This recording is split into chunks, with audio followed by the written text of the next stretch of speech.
Injection ಬೇಕಾ? Injection ಬೇಕಾ? Injection ವಿಶೇಷ ಕಾರ್ಯಕ್ರಮಕ್ಕೆ ಸ್ವಾಗತ. ನಾನು ಮೀರಾ.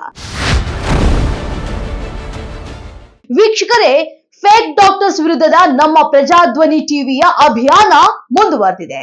ಇವತ್ತು ಇನ್ನೊಂದು ಇಂಟ್ರೆಸ್ಟಿಂಗ್ ಕ್ಯಾರೆಕ್ಟರ್ ಜೊತೆ ಬಂದಿದ್ದೀವಿ. ಯಾರು ಅವರು ಅಂತೀರಾ? ಈ ಸ್ಟೋರಿ ನೋಡಿ ನಿಮ್ಗೆ ಗೊತ್ತಾಗುತ್ತೆ. ಫೇಕ್ ಡಾಕ್ಟರ್ಗಳ ವಿರುದ್ಧ ಪ್ರಜಾಧ್ವನಿ ಟಿವಿಯ ಅಭಿಯಾನ. ಐಶ್ವರ್ಯ ಕ್ಲಿನಿಕ್ ಹೆಸರಲ್ಲಿ ಆಶ್ಚರ್ಯ ಹುಟ್ಟಿಸಿದ ಕಿಲಾಡಿ ಲೇಡಿ. ನಾನೇ ಡಾಕ್ಟರ್, ನಾನೇ ಫಾರ್ಮಸಿಸ್ಟ್ ಅಂತಾಳೆ ಈ ಅನಾಡಿ.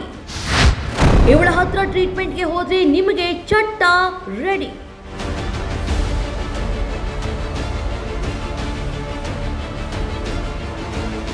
ಅಬ್ಬಬ್ಬಾ, ನೋಡ್ರಪ್ಪ ಈ ಅಮ್ಮನ್ ದರ್ಬಾರು. ಮುಂದೆ ಮೆಡಿಕಲ್ ಸ್ಟೋರು, ಹಿಂದೆ ಕ್ಲಿನಿಕ್ ಹೆಸರಲ್ಲಿ ಕಾರ್ಬಾರು.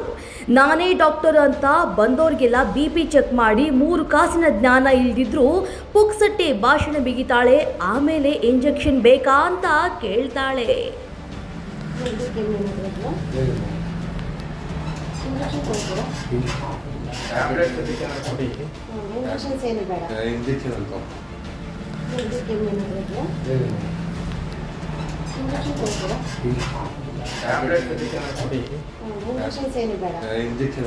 ಇವಳ ಮಾತು ನಂಬಿ ನೀವೇನಾದ್ರೂ ಇವಳು ಕೊಡೋ ಇಂಜೆಕ್ಷನ್ ತಗೊಂಡ್ರಿ ಅಂದ್ರೆ ಮುಗೀತು ಕಣ್ರಿ ನಿಮ್ ಕತೆ.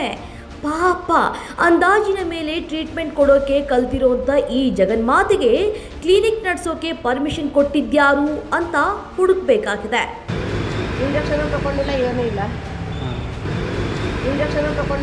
ಇಲ್ಲ. ಇನ್ನು ತಿರುವ್ಯಾಕಿ ಮುರುವ್ಯಾಕಿ ಪ್ರಶ್ನೆ ಮಾಡೋಕ್ಕೆ ಅಂತ ಹೋದ್ರೆ ಫೋನ್ ಮಾಡಿಸಿ ಧಮಕಿ ಹಾಕಿಸ್ತಾಳೆ. ಮಾನ್ಯ ಆರೋಗ್ಯ ಸಚಿವರೇ ಅಂತ ಲಜ್ಜೆಗೆಟ್ಟ ನಕಲಿ ಡಾಕ್ಟರ್ಗಳ ವಿರುದ್ಧ ಬರೀ ಕ್ರಮ ತಗೊಂಡು ಕ್ಲಿನಿಕ್ ಮುಚ್ಚಿಸಿದ್ರೆ ಸಾಕಾಗಲ್ಲ. ಅವರ ವಿರುದ್ಧ ಕ್ರಿಮಿನಲ್ ಮೊಕದ್ದಮೆ ಹೂಡಿ ನೇರವಾಗಿ ಕಂಬಿ ಹಿಂದಕ್ಕೆ ಬಿಟ್ಟು ಬಂದ್ರೇನೆ ಇಂಥ ಹಲ್ಕಾ ಕೆಲಸ ಮಾಡೋರು ಬುದ್ಧಿ ಕಲಿತಾರೆ. ಮೈ ಬಗ್ಗಿಸಿ ದುಡಿದು ತಿನ್ನೋ ಕೆಲಸ ಮಾಡ್ತಾರೆ. ಆಗ್ಲಾದ್ರೂ ಅಮಾಯಕರ ಜೀವ ಉಳಿಯುತ್ತೆ ಅನ್ನೋದು ನಮ್ಮ ವಾಹಿನಿಯ ಕಳಕಳಿ. ನೋಡಿದ್ರಲ್ಲ ವೀಕ್ಷಕರೇ, ಇದು ಲಗ್ಗೇರಿಯ ಮುನೇಶ್ವರ ಲೇಔಟ್ ನಲ್ಲಿರುವಂತಹ ಐಶ್ವರ್ಯ ಕ್ಲಿನಿಕ್ ಹೆಸರಲ್ಲಿ ನಡೀತಾ ಇರುವಂತಹ ಕರ್ಮಕಾಂಡ. ಇಂಥ ನೀಚರ ಬಗ್ಗೆ ನೀವು ಎಚ್ಚರದಿಂದ ಇರಿ ಅಂತ ಹೇಳ್ತಾ ಇವತ್ತಿನ ಕಾರ್ಯಕ್ರಮವನ್ನ ಮುಗಿಸ್ತಾ ಇದ್ದೀವಿ.